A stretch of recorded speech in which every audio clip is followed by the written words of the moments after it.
Thanks very much. I'm going to talk about toxicogenomics applications. I think Ola gave a very good introduction to many of the issues with big data handling, and I'll follow on that. The persons you see up here are Penny Nymark, Vesa Hongisto, Pekka Kohonen, and myself, and we are sort of the main team behind the various things that I'll tell you about. But primarily today, I'll talk about work that Pekka has been doing. We have this project together, and you'll hear much more about the Tox HQ project from Barry after me in the end of the session. And you heard here from, is this here as well? Yeah. You hear the from Ola discussing from these types of things. So of course Barry leads this developments, and it's toxicology is of course part of the OpenTox idea. But where I'm coming in and our group is coming in this project is the toxicogenomics and gene expression analysis.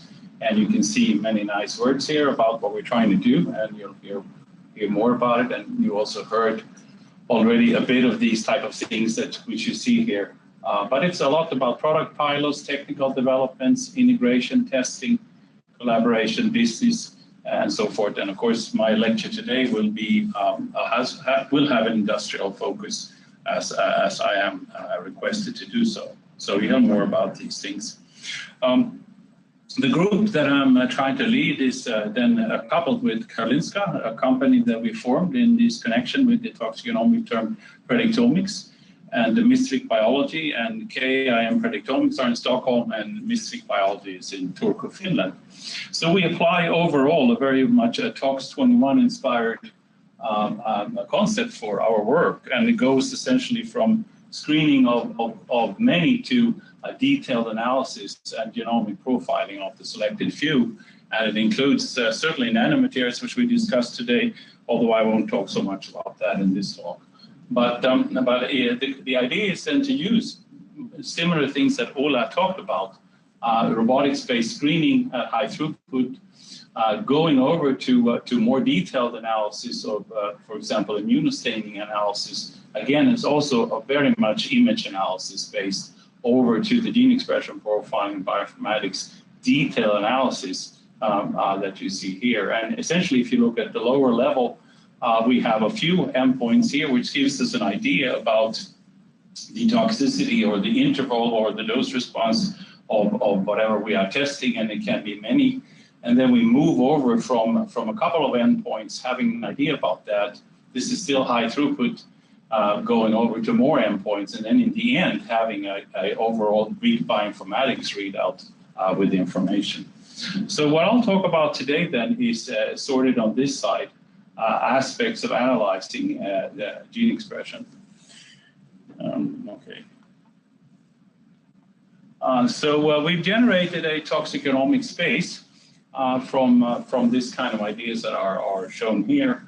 And we also showed, of course, that it is predictive in the end, but first we generate the space. So the idea was to model large collections of gene expression and high throughput toxicity data, and that should possibly generate a sort of a toxon description. A toxon would then cover essentially all reactions in a cell which are related to, which have a direct relationship to toxicity effects. And if you can generate such a description, it should be really serve in a predictive manner, as it of course should capture toxicity mechanisms and also pathological effects.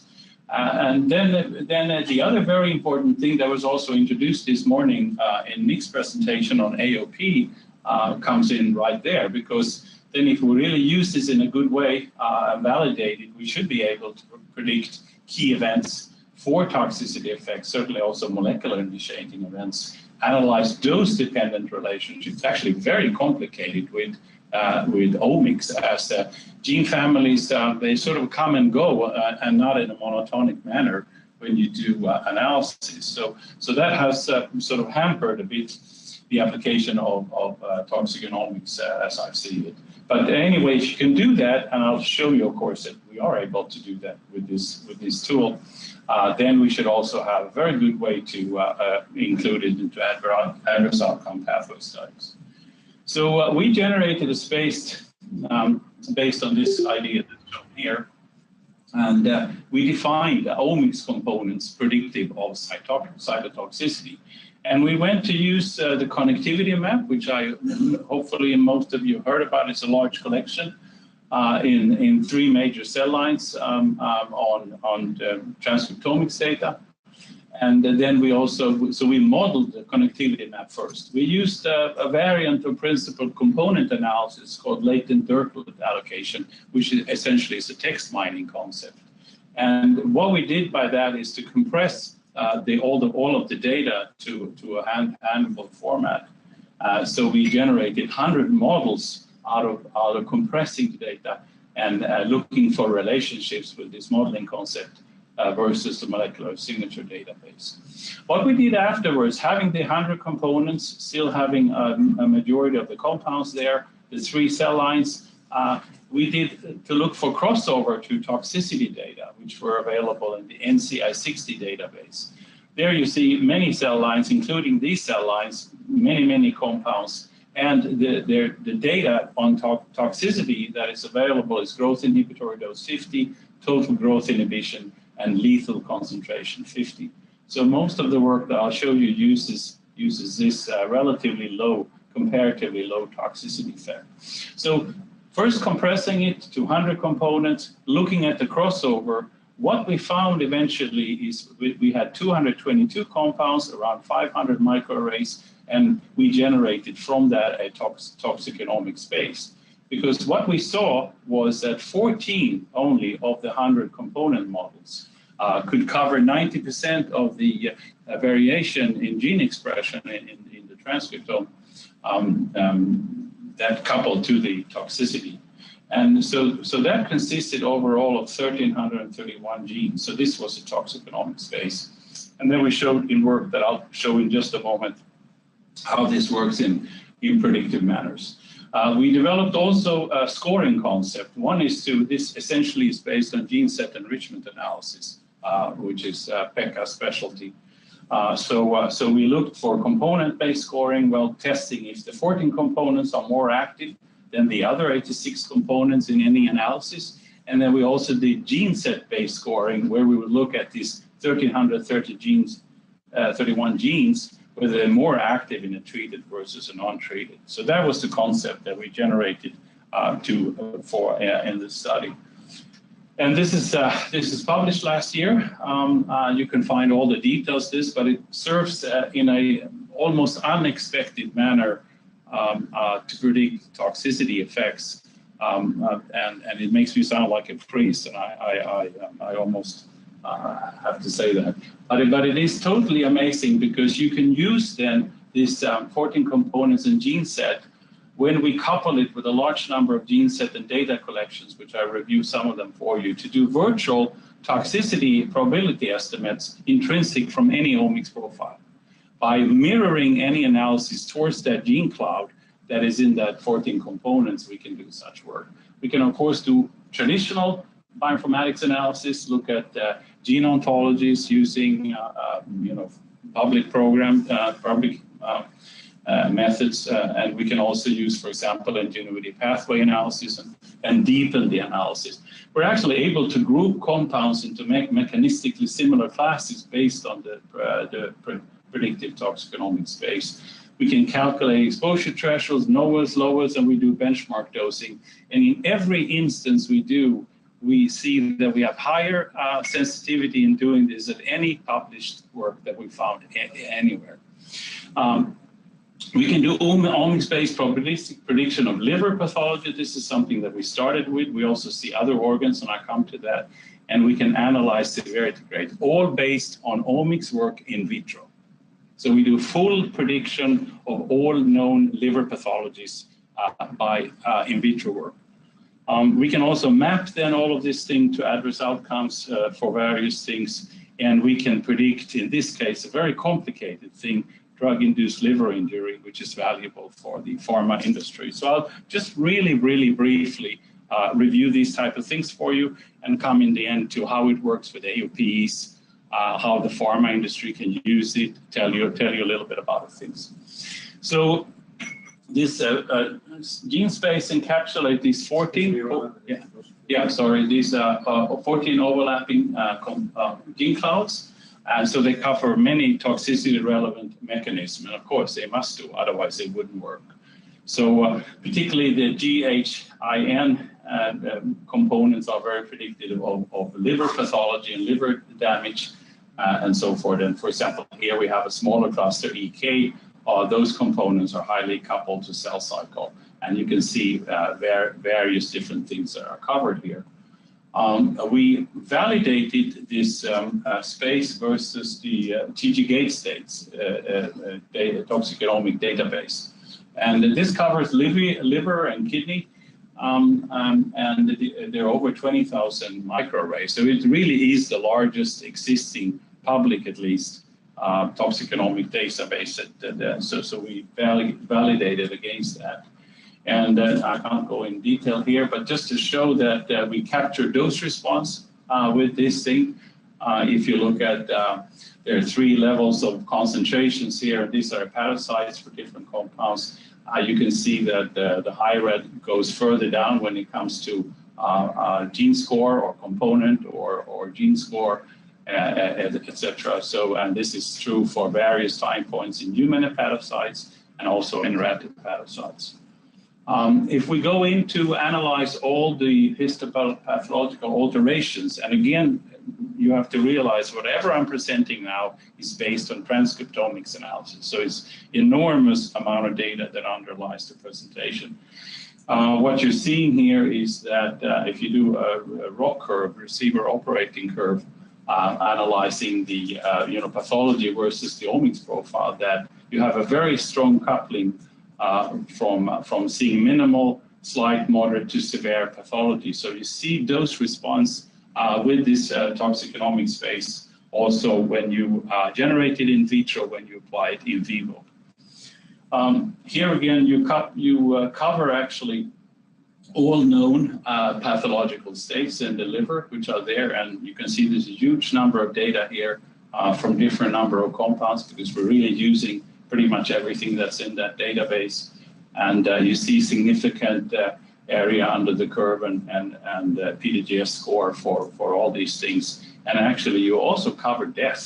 And it may seem sort of strange to focus on that, but if you come to the AOP later on, then modeling, then this is actually, it's very important to also cover outcome on a complete animal level. If we then try to analyze DILI, and this is looking at safety margin by comparing the score to safety margin and setting the model relative to 9 compounds or relatively few compounds. So here's a bit of critique possibly of basing a model on relatively few compounds. But then we have a very good coverage. So totally 64 compounds. We have 55, you can see not negative indicate 71% sensitivity and 100% specificity of the testing concept. So overall, we are able to predict drug-induced liver injury in a way better than anybody did before this thing. And here is our examples of various methods, more classical image analysis, toxicity analysis, so forth, that many of you are familiar with. We can just take one study here, Pearson, for example. So overall, when we look at the overlap from our study, there are 24 compounds. The prediction in the Pearson study for this one is 38% of DILI prediction. With our method of rat hepatocyte data from TGGates, then we get a very much enhanced, and if we use a combination, we get 75%. So the PTGS predictions of DILI outperform all other existing methods and enhance the prediction of other approaches. So we've done quite a bit of further work.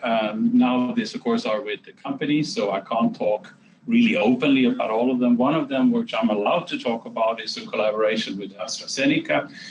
where we can't show you all the data, but at least we can talk about it. So we analyzed 81 transcriptomic compounds, 81 compounds analyzed in the HepG2 model. And in that case, we actually used the S1500 data sets, which is used in the ToxCast, for some of you are into that. And actually, we demonstrated that PTGS works equally well based on the around 800 genes overlap to the 1331 genes when we do such analysis, and we outperform again by using the PTGS concept. We get improved accuracy of the DILI predictions. Here is the work that I just showed you, which is based on the TGGATES data. So this is other work. We're also working with the further clients on other type of rat models, rat hepatopac in Sphero, and so forth, so forth. And so far, what we're seeing, it's consistent. We have higher sensitivity of detection and doing DILI prediction than other existing methods, and that is work that is ongoing. So in the end, what you can see here is that we have a safety scoring concept, and this is how it's exemplified. And we did this in the SRAP project, where Barry was leading the Tox Bank, and we were part of that.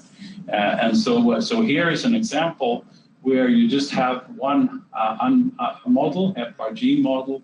You have a compound and a certain dose and so forth. You take the transcriptomic data. You can see whether the genes are changed down or upregulated, and you can get a score. You can also do the spider diagram. You have all the 14 components. Here are circled the liver predictive components, how they are. You see a strong effect. And what you can do by the probabilistic modeling concept that we have with the PTGS tool and modeling against the complete connectivity map, we have a probability estimate for cytotoxicity, which here says that this is very cytotoxic. And here, of course, we have rat liver pathology, so we have a big predictivity also from this in vitro analysis of rat liver pathology, and also we can do a similar way and predict for deliveries. So that's sort of the concept that you can do. We think we cover other organs. We analyzed also kidney, and PTGS works actually better for kidney than it does for liver. It does not work so well for heart, and I'm actually glad to say that, because everything we've done so far, where we're outperforming every existing method around in the toxicological field, I'm glad to say that we have something where it doesn't work so much better. Heart is actually covered really well by the pharma industry, by other means, so maybe it's not so important for that. But we still see a lot of coupling also to heart toxicity. Overall, what are we seeing? Well, if you go to the AUP concept here, you can see that PTGS measures the molecular interactions and the cellular responses and the toxicity pathways, and it works extremely well to predict the mood of action. To the organ level, I showed you complete coverage of all liver pathology, also showed you lethality tests that it covers that when you do that. And you can map then all of these things by these combined analyses. So you can go in at various places for related to the molecular initiation or the key events, etc., all the way to the effect on here exemplified on liver fibrosis, cholestasis, and steatosis. And then how is this possibly working then? Well, the 14 components which are all, capturing this, or really is the predictive toxicogenomics space, we see them as key events or biomarkers of key events. That's how we see it. And they certainly can be a complexity of that follows, or it can be covering different ways. And that's how we sort of see it. We can discuss it later.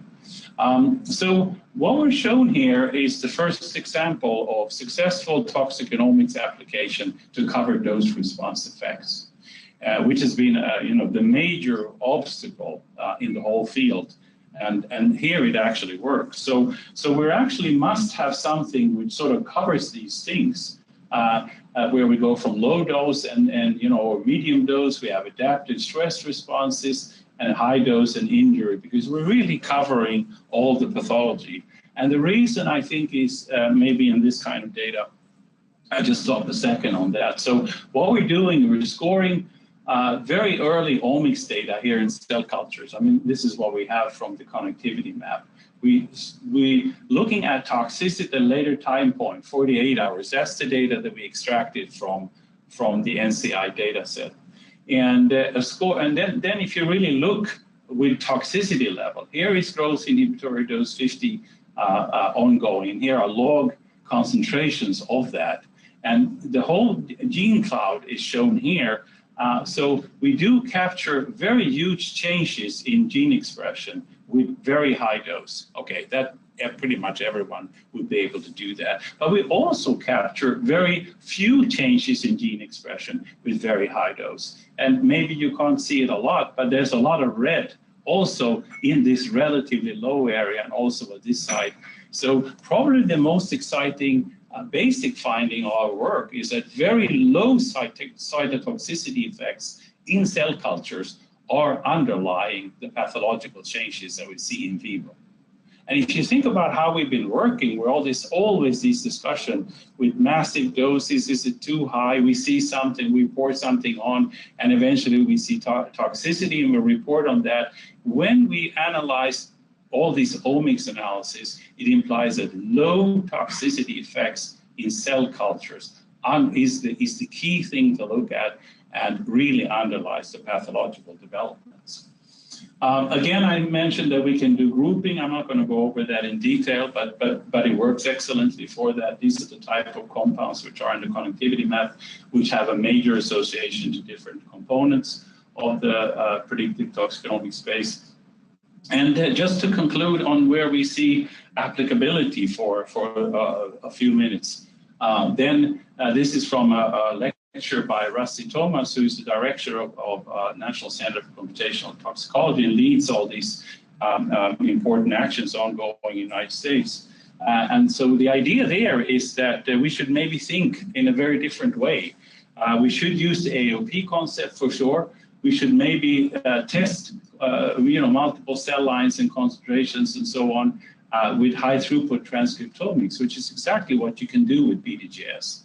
And then, you have to look at the non-selective AOP or select AOPs. And really the idea is that the traditional high throughput screening that we do, maybe we should instead, following maybe some initial idea on dose that is relevant, analyze transcriptomics and take it from there. So here we see a role for PTGS and we see a role for this three-step approach that I indicated earlier. Of course, our work is very important for drug discovery. So we see that actually in silico in vitro assessment, which is what's been stressed, very stressed, everybody stressed this morning, is coming more and more important and work in a very good predictive way for that. I just want to mention one other study for another client where they had a drug that was supposed to be treating people with liver, to make the liver better and happier and so forth. And in the end, they had problems. They saw nothing in the preclinical phase. They saw nothing in the animal experiments. But when they had the clinical trial, they started to get problems. PTGS, when you go in and analyze in the animals, give a very strong signal for problem. They had not seen it with anything. They had all the models existing, and PTGS, when we analyze it, they're like, wow, how this is we don't even know how we can understand this. So it is really a cool thing, and we see it as in the scoring and drug discovery. It can be an additional endpoints to all of these things. We also see it that it can be additional endpoint in the animal experiments later on, and in the idea that it can improve mode of action analysis of regulatory safety data. And just to underscore big data, this Ola talked about that also. It's very central. We've analyzed all of this is available in the gene cloud that we generated as a product of the PTGS tool. So there are a lot of different databases and data sources, and some of which are open or which are not open, which we can use. So it's a patent filed risk characterization tool.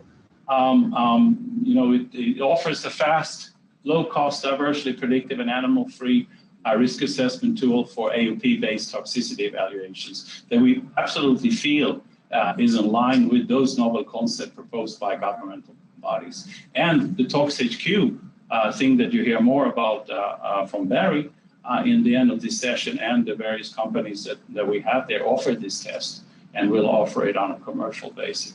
And of course, it's directly applicable to drug discovery, which I talked a little bit about. And it works really well to complement this general flow that we're having. And overall, of course, we're generating a product here. So so when you look at the TRL, technology readiness level, things, this is where we came with the publication to sort of 5. But the work that is ongoing now, which I can talk about only partly, because of course it's with clients, then it actually is on the 7th level. We really have a systems prototype, and it works in our operational environment. And we're very close now to have a complete and qualified new tool for the toxicity research field.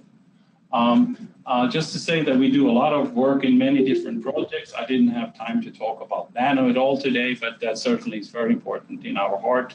And everything points now that PTGS is equally applicable to nanotoxicology as it is for other types of toxicology.